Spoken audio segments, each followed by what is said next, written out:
Hello good morning two of you.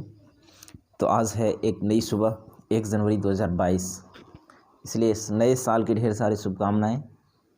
मैं चाहता हूँ कि ये 2022 में आप वो प्राप्त करें, वो अचीव करें जो 2021 में आप ना कर सकें। मीन्स 2022 आपके लिए एक बहुत ही अच्छा और है ना सुहाना ईयर बने और इस ईयर में आप बहुत आगे बढ़ें। ठीक है, तो इसीलिए एक नए टॉपिक के साथ हम आप हाजिर हुए हैं। उस टॉपिक का नाम है कैलेंडर। मैं आपको बता दूं, ये वही कैलेंडर है जिससे हम लोग को पता चल गया कि आज हैप्पी न्यू ईयर है और 1 जनवरी 2022 है। ठीक है, और इसी के यही कैलेंडर जिससे हम लोग दिन तारीख ईयर को बताते हैं, उसी के बारे में हम लोग थोड़ा सा चर्चा करते हैं। मैं आपको बता दूं, जितने सारे जनरल कॉम्पिटिशन्स हैं वहाँ पे क्वेश्चंस पूछा ही जाता है, यहाँ से एकदम श्योर क्वेश्चंस। और ये कैलेंडर जो बनाने वाला था वो ग्रीक के लोग थे, और ग्रीक में जो बनाया गया था वो 1 जनवरी जो मनाया जाता था फर्स्ट ईयर न्यू ईयर, वो 1 मार्च को मनाया जाता था, 1 मार्च को। बट ब्रिटिश सरकार ने इस 1 मार्च को कन्वर्ट किया 1 जनवरी में। और जहाँ जहाँ ये कैलेंडर चलता है जनरली अभी नया साल 1 जनवरी को ही मनाया जाता है। ठीक है, तो यहाँ पे हम लोग सिंपल सी बात देखने की जो कोशिश करेंगे। आपको पता है कि एक वीक में, एक सप्ताह में 7 दिन होते हैं, एक सामान्य वर्ष में 365 दिन होते हैं। अगर हम बात करें कि एक सामान्य वर्ष में कितने सप्ताह होंगे, तो 365 को हम लोग 7 से डिवाइड करेंगे तो आएंगे 52 सप्ताह और लास्ट में 1 बच जाएगा। मीन्स एक सामान्य वर्ष में 52 सप्ताह, 52 वीक और 1 डे एक्स्ट्रा होता है। ठीक है, लेकिन अगर हम लीप ईयर की बात करें, लीप ईयर की बात करें जिसको हम लोग अवधि वर्ष भी कहते हैं, लीप ईयर 366 दिन का होता है। अगर 366 को 52 से डिवाइड करेंगे, है ना, 7 से डिवाइड करेंगे, 52 सप्ताह यहाँ पे भी आएगा, बट 2 डी एक्स्ट्रा आएगा। सिंपल सी बात, एक सप्ताह 7 दिन का, एक सामान्य वर्ष में 365 दिन, उसमें 52 सप्ताह 1 दिन होता है। और एक लीप ईयर की बात करें तो उसमें 366 डे होंगे और 52 सप्ताह 2 दिन, है ना, 2 डे होगा। आगे अगर हम बात करें जो कैलेंडर को बनाया गया था, वो कैलेंडर जो बनाया गया था सबसे पहला दिन मंडे रखा गया और सबसे फर्स्ट वीक का पहला डे भी तुम्हारा मंडे था। ठीक है, वही यहाँ पे लिखा गया कि फर्स्ट कैलेंडर का पहला दिन मंडे था और first day of first week Monday था। यहाँ एक चीज़ और ध्यान रखिए, एक होता है शताब्दी ईयर जिसको हम लोग कहते हैं सेंचुरी ईयर, और एक सेंचुरी ईयर में, है ना, 100 साल होते हैं। एक सेंचुरी ईयर में 100 साल होते हैं। ठीक है, 100 साल को एक सेंचुरी कहते हैं। सिंपल सी बात, 1 सेंचुरी 100 साल। और कहा यह जाता है कि प्रत्येक 400 साल में, 400 साल में कैलेंडर एक बार फिर से रिपीट करता है। मीन्स जहाँ पे था वहीं पे रिपीट होता है। अगर हम इसको इस तरह से समझाएं कि आज अगर संडे है, आज अगर संडे है तो सीधे आज से 400 साल के बाद भी संडे ही होगा। वह कि प्रत्येक 400 साल में एक बार रिपीट करता है। वही यहाँ लिखा है शताब्दी में कैलेंडर कितने वर्ष के बाद समान दिखाई देते हैं, तो इसका आंसर होगा 4 शताब्दी या 400 वर्ष के बाद। ठीक है, मीन्स कैलेंडर 400 साल में फिर से रिपीट करता है। यहाँ पे देखिए एक छोटा सा टॉपिक, यहाँ ईयर 2 टाइप में मिलेगा।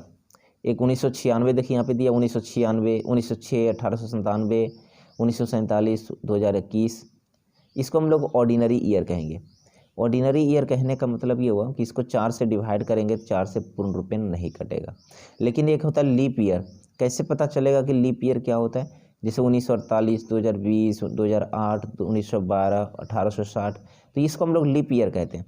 लीप ईयर प्रत्येक 4 साल में एक बार आता है, जिसमें फरवरी महीना आपको पता है कि 29 का होता है। फरवरी नॉर्मल ईयर में 28 का होता है, लेकिन लीप ईयर में फरवरी 29 दिन का होता है। और वो कैसे पता चलेगा? तो वैसे ईयर को आप 4 से डिवाइड कर दीजिए। अगर पूर्ण रूपेण वो कट जाता है तो वो लीप ईयर कहलाएगा, और अगर नहीं कटता है तो वो नॉर्मल ईयर कहलाएगा। समझ आ रहा है? जैसे ये सब जितने सारे हैं वो नॉर्मल ईयर है, लेकिन ये सब जितने सारे हैं वो 4 से पूर्ण रूपेण डिवाइड हो जाएगा, इसीलिए इसको हम लोग कहते हैं लीप ईयर। तो ईयर में अगर 4 से पूर्ण रूपेण डिवाइड करने के बाद कट जाता है तो वो आपका लीप ईयर होगा, अदरवाइज वो लीप ईयर नहीं होता। अगला अगर हम बात करने की कोशिश करें सेंचुरी, तो सेंचुरी ईयर में क्या होता है? आपको पता है कि सेंचुरी में 100 साल होते हैं। जैसे 100 साल, 200 साल, 300 साल, 400 साल, 1100 साल, 1300 साल, 1900 साल, 2100 साल। ये ऑलरेडी यहाँ पे 400 से डिवाइड करते हैं। अगर हमको देखना है कि सेंचुरी ईयर में प्रत्येक 100 साल में कितने लीप ईयर आए नहीं आए, तो उसको हम लोग 400 साल से डिवाइड करेंगे। क्वेश्चन ये है जैसे 400वां साल, आज से 400वां साल क्या लीप ईयर होगा 400 से डिवाइड हो जाएगा। 800 साल डिवाइड हो जा रहा है, 1200 साल, 1600 साल, 2000 साल, 2400 साल।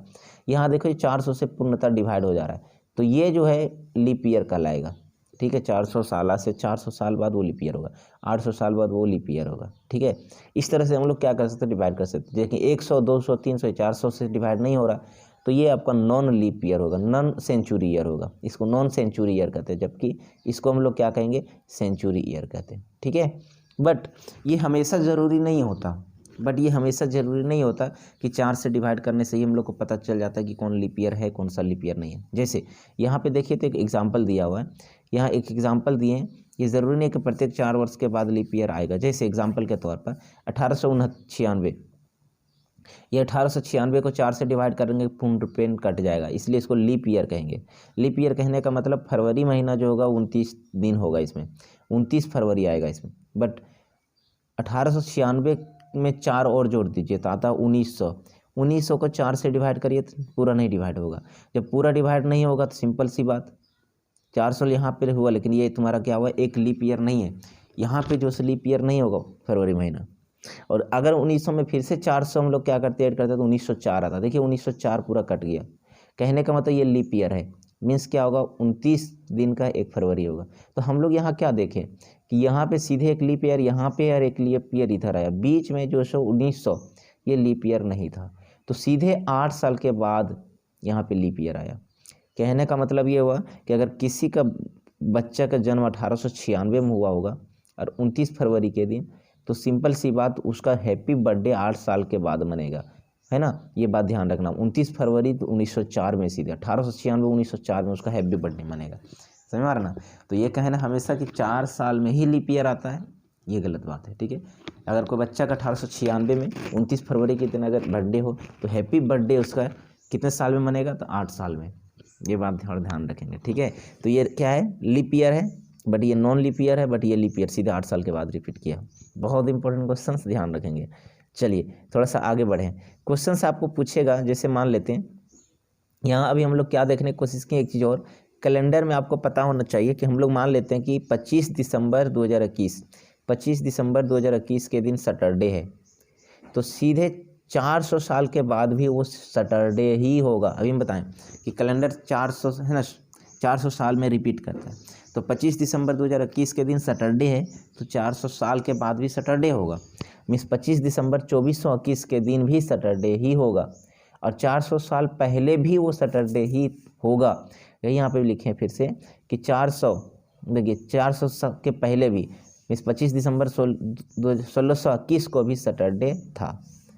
ये तो अभी बता दिया गया।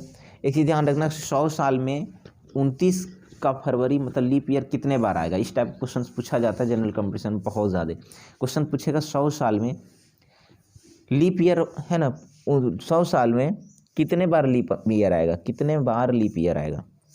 ठीक है, ये क्वेश्चन पूछेगा, तो आपको पता है 100 साल, 100वां साल लीप ईयर नहीं है, चूँकि 4 से डिवाइड नहीं होता, उसको अलग कर दीजिए। तो हम लोग देखते हैं 1 से 99 तक, 1 से 99 तक अलग कर दिया। 100वां साल तो लीप ईयर नहीं है पता है, लेकिन 199 तक कितने लीप ईयर है, तो 4 लीप ईयर निकालने के लिए 4 से डिवाइड करते हैं, तो 99 को 4 से डिवाइड कीजिए तो आते हैं 24। मीन्स टोटल 24 लीप ईयर है, 24 लीप ईयर है, समझ आ रहा ना। इसका मतलब क्या हुआ, 24 लीप ईयर होगा 100 साल में। क्वेश्चन से अगर पूछा जाए कि 100 साल अगर कोई आदमी जिंदा रहा तो उसमें कितना फरवरी को वो 29 आते देखा, मतलब 100 साल अगर जिंदा रहा तो 100 साल में कोई आदमी कितना लीप ईयर मनाएगा। अगर किसी का अगर 29 जनवरी है ना, 29 फरवरी के दिन अगर उसका बर्थडे है, तो वो अपने ज़िंदगी में कितना बर्थडे मना पाएगा। तो अगर वो ज़िंदगी उसका 100 साल का एक आदमी ज़िंदा रहा है, 100 साल में 24 बार ही वो हैप्पी बर्थडे मना पाएगा, समझ में आ रहा है ना। तो ये बात थोड़ा समझने की कोशिश करेंगे। 100 साल में 24 बार लीप ईयर आता है ना, ये बात थोड़ा सा ध्यान रखो। अगला हम बात करने की कोशिश किए, आपको पता चल गया कि अगर 100 साल है तो 100 साल में 24 लीप ईयर आता है, 24 लीप ईयर, तो टोटल 100 साल में 24 बार लीप ईयर आ गया, तो टोटल 76 क्या हो गया, नॉन लीप ईयर आ गया। जिसमें फरवरी महीना क्या होगा 28 का होगा, और इसमें फरवरी महीना कितना होगा 29 का होगा। कहने का मतलब 100 साल है, 100 साल में 24 साल लीप ईयर होगा, तो 76 साल क्या होगा नॉन लीप ईयर होगा। दोनों मिलाएंगे 100 साल आएगा। आखिर वाला 100वां वर्ष सामान्य वर्ष होगा, लीप ईयर नहीं होगा। तो ये बात थोड़ा सा ध्यान रखो। अगला अगर हम बात करें क्वेश्चन, इस टाइप क्वेश्चन पूछता है कि 400 साल में 29 का फरवरी कितने बार आएगा। 400 साल में फरवरी जो 29 का आता है वो कितने बार आएगा, मतलब कितने लीप ईयर आएंगे। तो अभी हमको पता चल गया 400 साल को हम लोग तोड़ सकते हैं। 1 से लेकर 100 साल में 24 लीप ईयर, 101 से 200 बार में फिर से 24 साल, चूँकि एक साल में 24 बार होता है। 201 से 300 तक 24, फिर 301 से 400 तक यहाँ 25 आ गया, क्योंकि ये 400 जो ऑलरेडी वो लीप ईयर है, और लीप ईयर में एक और बढ़ जाएगा, समझ में आ रहा ना। तो टोटल अगर हम जोड़ देते हैं 100 में 24, दूसरा 100 साल में 24, तीसरा 100 साल में 24, चौथा 100 साल में एक और बढ़ जाएगा 25 हो जाएगा, चूँकि ये 400 जो है वो एक ऑलरेडी लीप ईयर है। टोटल जोड़ते हैं तो 97 आते हैं, एकदम बहुत ज़्यादा इंपॉर्टेंट। 400 साल में लीप ईयर जो है ना आएगा 97 बार आएगा।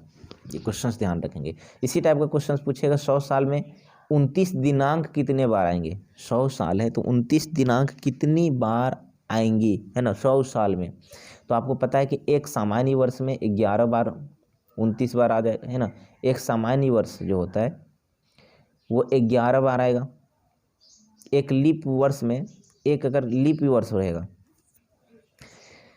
एक लीप वर्ष होगा तो 12 बार आएगा, समझ आ रहा ना। एक लीप वर्ष में 12 बार 29 बार आ जाएगा, लेकिन एक सामान्य वर्ष रहेगा तो उसमें 29 का कितने तारीख आएगी। ये यहाँ लीप ईयर नहीं बात बोल रहे हैं। 100 साल में 29 का दिनांक कितना आएगा, मतलब 29 तारीख कितने बार आएगा, 29 तारीख कितने बार आएगा। तो सामान्य वर्ष है, सामान्य वर्ष में फरवरी 28 का ही होता है। तो सामान्य वर्ष में क्या होगा, एक साल में 12 साल होता है, 12 महीने होते हैं, तो 12 महीना में 29 नहीं आएगा, 11 बार ही 29 आएगा। बट अगर लीप ईयर है तो 12 को 12 महीना 29 आएगा। तो ये बात आप ध्यान रखेंगे। सामान्य ईयर में 29 तारीख है, 11 बार ही आएगा, बट अगर लीप ईयर है तो 12 बार 29 तारीख आ जाएगा। तो क्वेश्चन ये पूछ रहा है कि 100 साल में 29 तारीख कितने बार आएंगे। तो आपको पता है कि लीप ईयर 100 साल में कितने होते हैं, तो 100 साल में 24 लीप ईयर होता है, और लीप ईयर में 12 बार आएगा तो 12 से गुना कर दिए।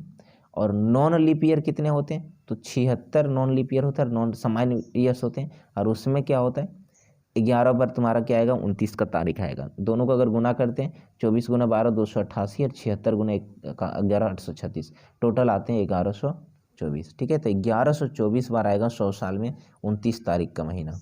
ये बात थोड़ा सा ध्यान रखेंगे। चलिए अगला क्वेश्चन सेम टू सेम, 400 साल में 29 तारीख दिनांक कितनी बार आएगा, ये क्वेश्चन बन जाएगा।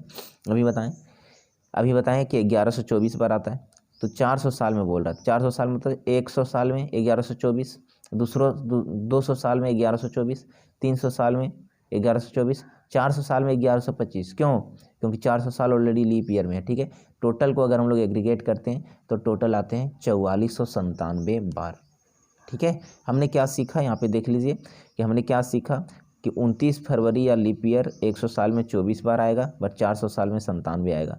लेकिन 29 तारीख, यही क्वेश्चन बोलेगा 29 तारीख कितने बार आता है, तो 1124, और तुम्हारा ये कितना आते हैं भाई, तो 4497 बार आता है। ठीक है, 400 साल में। तो एक छोटा सा टॉपिक था ये।